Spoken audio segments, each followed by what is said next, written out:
আমরা আমাদের কর্মী সমর্থকরা উপজেলার বিভিন্ন ইউনিয়ন থেকে এসেছে, তাদেরকে নিয়ে আমরা কাশিরাম ইউনিয়নের উদ্দেশ্যে আমাদের গণসংযোগ করতে যাওয়ার কথা।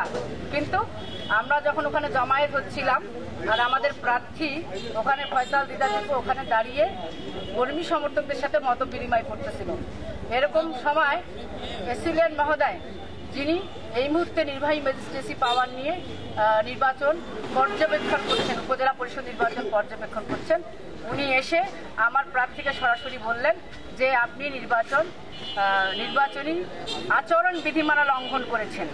আপনি আপনার প্রতীক যেহেতু ঘোড়া, কিন্তু আপনি নির্বাচনী প্রচারণায় জীবন্ত প্রতীক ব্যবহার করতে পারবেন না। আমরা বলেছি আজকে সকালবেলা প্রার্থীকে ফোন করে জানানো হয়েছিল, কারণ গতকালকে আমরা বাঙ্গালীপুর ইউনিয়নে একটা ঘোড়ার গাড়ি নিয়ে আমাদের কর্মী সমর্থকরা চেয়েছিল, যেহেতু ঘোড়া প্রতীক, আমরা ঘোড়ার গাড়ি যেহেতু আমাদের এখানে প্রচলিত, কর্মী সমর্থকরা চাচ্ছিল যে আমরা একটা উৎসব মুখর পরিবেশ নিয়ে যাতে মহিলারা বাচ্চারা তারা যেন একটু আনন্দ পায় ঘোড়া প্রতীক, সেজন্য আমরা একটা গাড়ি নিয়ে বাঙ্গালীপুর ইউনিয়নের বিভিন্ন পয়েন্টে আমরা গণসংযোগ করেছি। এখন সেটা আমরা লাইভ করেছিলাম ফেসবুকে। আমার মনে হয় এই প্রচারণাটা একটু ভাইরাল হয়ে যাওয়ার কারণে এটা প্রশাসনের নজরে এসেছে এবং সকালবেলা 7:30টার সময় 8টার দিকে আমার প্রার্থীকে ফোন করে এসিলেন মহোদয় উনি জানান যে জীবন্ত প্রতীক নির্বাচনী প্রচারণায় ব্যবহার করা যাবে না। তখন আমরা বলেছি যে দ্যাটস ফাইন, আমরা এটা ব্যবহার করব না, ওনাকে এটা আশ্বস্ত করা হয়েছিল। কিন্তু আমার এই ঘোড়ার গাড়িটি অনেক দূর থেকে এসেছিল, ভিন্ন জগৎ থেকে।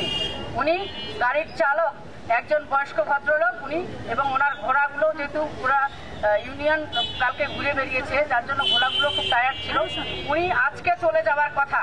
আমরা এই গাড়ি নিয়ে প্রচারণায় বের হব না, যেহেতু আমাদের উপর থেকে নির্দেশ এসেছে প্রশাসনের পক্ষ থেকে, আমরা এটা নিয়ে বের হব না, আমরা এটা প্রশাসনকে জানিয়েছিলাম। কিন্তু আমাদের নির্বাচনী অফিসের সামনে সেই গাড়িটা উপস্থিত ছিল, ঘোড়ার গাড়িটা ছিল, এবং আমাদের নেতাকর্মীরা আমাদের অফিসের সামনে অবস্থান করতেছিল। উনি এসে বলছেন যে আপনারা এখানে জমায়েত হয়েছেন, এখানে একটা শোডাউন হচ্ছে, 50-60টা মোটরসাইকেল আছে। ভাইরাস আমরা সেখানে রাস্তায়ও আমরা নামি নাই, আমরা কিন্তু আমাদের অফিস কম্পাউন্ডের ভিতরেই ছিলাম। তারপরে উনি এসে আমার প্রার্থীকে আচরণবিধি লঙ্ঘনের দায়ে 40,000 টাকা জরিমানা এবং অনাদায়ে 1 মাসের বিনাশ্রম কারাদণ্ড দেন।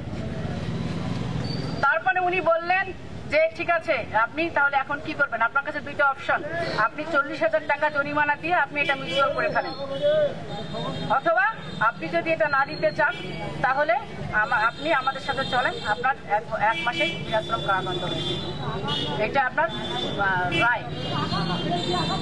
আমার প্রার্থী বলল আমি কোনো ধরনের কোনো শোডাউন দেইনি, আমি তো রাস্তায় অবস্থান করিনি, আমার কোনো শোডাউন হয় নাই, আপনি তো এটা প্রুফ দিতে পারবেন না, আমরা তো অফিস কম্পাউন্ডের ভিতরে আছি। কিন্তু উনি বারবারে বলছেন না, আপনি আচরণবিধি লঙ্ঘন করেছেন। বিনা অপরাধে তাকে থানা হাজতে প্রেরণ করা হয়।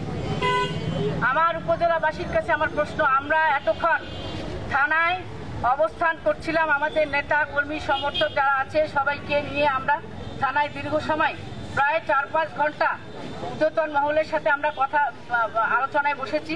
তাদের একটাই কথা হলো যে আপনারা 40,000 টাকা দিয়ে এটাকে মিটিয়ে নেন, এটা একটা সামান্য ব্যাপার।